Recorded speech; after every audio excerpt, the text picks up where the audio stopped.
Hi, I'm Patrick Ritchie, and in today's webinar, we're going to talk about a case study about the $8,000 cable surprise.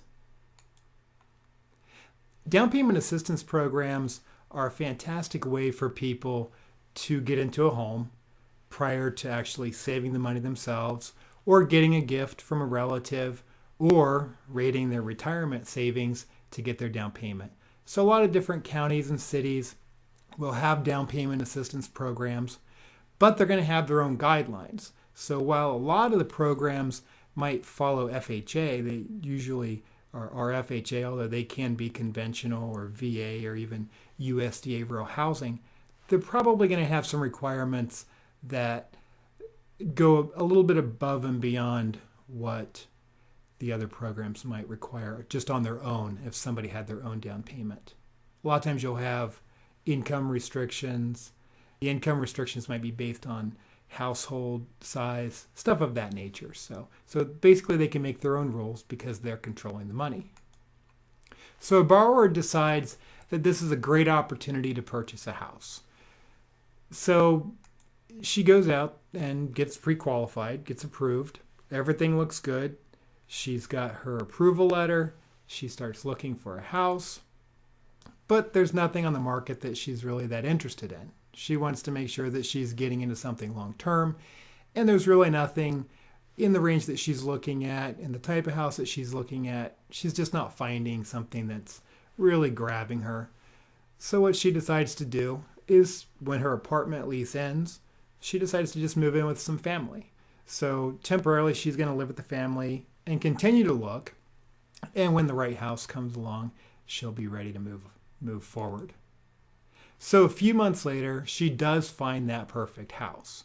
So since it has been a few months since she had originally gotten approved for that mortgage, it's going to be really important for her to make sure that she is still approved. And the big issue is when the credit report has expired. Really a mortgage approval is going to be good in terms of no change to the circumstances, but the documentation will expire, and of course the credit report has to be pulled again to make sure that it's fresh and to make sure that nothing has changed. But her new FICO score is actually lower than what it was when she originally had applied.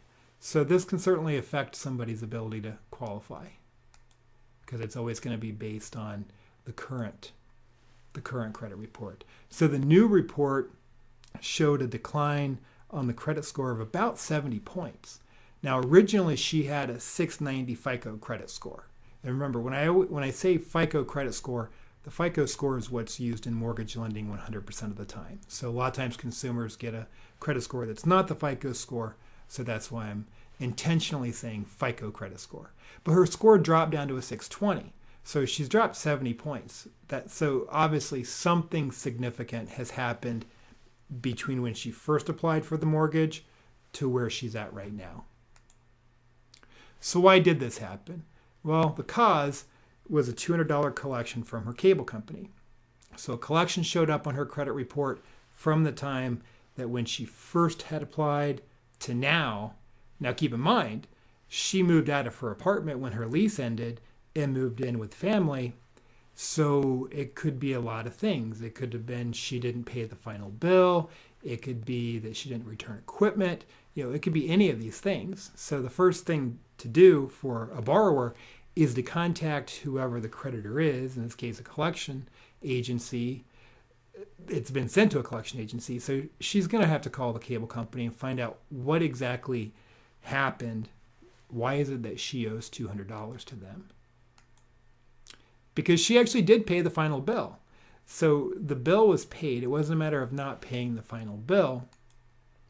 And she also returned her cable box, the DVR, and the internet modem. So she's really confused at this point in terms of what could this collection possibly be. So she calls the cable company, and she's prepared, because the first thing that they're going to ask for if it's an equipment issue is, do you have your receipt? And she did have her receipt. So it's really important when we take equipment back to the cable company or any organization, if we had that equipment in our name, we want to make sure that we are getting a receipt for that, because a lot of times I do see collections on credit reports where somebody didn't return something and it shows up as a collection, or they did return it, it shows up as a collection anyway, and then the cable company wants them to provide the receipt to show that they actually did return it. So those receipts, it's worth cash. I mean, it really is, because I have had clients in the past who have had to pay a collection that they really didn't owe because they did return the equipment. So make sure that those receipts are being saved. But there was one piece of equipment that was not turned in. So here's the weird thing. Even though she physically took the cable box, the DVR, and the internet modem to the cable company, there was still another piece that had not been returned, and it was a telephone modem. So when she got the cable set up initially, she had cable television and she had internet. Well, the cable company was running a special where you could get a free telephone modem with the package, and you get free long distance. But here's the problem when you get a new phone number. Now, obviously, most people just use their cell phones, and a lot of people don't even have a landline anymore. So since demand is down, they gave it to her for free. And as soon as she plugged it in and started using it, because it operates off of the internet connection, guess what happens? You start getting a bunch of phone calls that you don't want, whether it's solicitors, it could be people trying to take surveys, it could be those robocalls, politicians trying to get you to vote for them, or in a lot of cases, the most annoying, the reason my telephone modem is in my closet is because of the fact that you're getting calls from people who used to have that number. So you end up getting a lot of collection calls. You get calls from people looking for people that haven't had the number and who knows how many years. So it becomes more of an annoyance than anything. So she had actually packed up the telephone modem, put it in her closet because she wasn't using it. And then when she went to move, she had forgotten about it because out of sight, out of mind. So it was in her closet. She packed up everything to move. She returned what she thought she had checked out from the cable company, and lo and behold, there was one more piece of equipment. Now, her big question, and my question as well, is why when she returned the other pieces of equipment and got the receipt for those, why is it that they didn't ask for the telephone modem? Why couldn't, if they're looking at the screen, why wouldn't they say, oh, and by the way, you still have our telephone modem? And when we looked at the fine print from the cable company, it says if you don't return our equipment within 30 days of canceling service, you will be billed for that equipment. And so, it was all there. The verbiage was there. She missed it. She forgot about the telephone modem. So now we're faced with a $200 collection. It's on her credit report. She owes it. The power is with the creditor. So she owes it. So now we have to try to take care of it. So what she did was she took it to the cable company. But here's the problem that we have. The problem is that the down payment assistance program for the county that she's trying to utilize this program for, they have a requirement of a 640. So even though it's the FHA program and the FHA guideline for the minimum down payment of 3.5%, even though that's 580 for the FICO score, this particular program requires a 640. So now she's under that. So she needs to get this cable company to take the equipment, update the collection, and hopefully remove that collection. Because keep in mind, just getting the collection down to zero is not necessarily going to improve the credit score, and in all likelihood won't. She needs them to actually remove the collection. So she took the telephone modem to the cable company. They credited the account, so she now owes zero. She's no longer past due. She owes them nothing. But their policy is once they send you to collection, they will not take you out of collection if it's not their fault. In this situation, they said it's her fault because she didn't return the equipment. She got sent to collection, and they refused to remove it from her credit report. So her credit score is going to be damaged. Now, here's the problem. We're only 20 points away from that 640 that we need. So being at a 620, we could probably get to 640 by paying some credit cards down. There's ways to do it. But the problem is that we have our backs against the wall on time. She wants to make an offer on a house. It's a good deal, which means that there's probably going to be other offers. She wants to get her offer in. So even though there would normally be some ways to probably get this score above a 640, we don't really have time for that. So unfortunately, she's not going to be able to utilize this program. She's not going to get the down payment assistance, which was $8,000 that she was going to get towards the purchase of a home, all because of this cable collection. So the unfortunate silver lining for her was she was still able to buy the house. She had a 401k with her employer that she was able to pull the money out to use for her down payment so that she could buy that house using FHA. Now, the downside to it is, number one, she's taken away from her future retirement savings, because what is she really losing? She's losing time.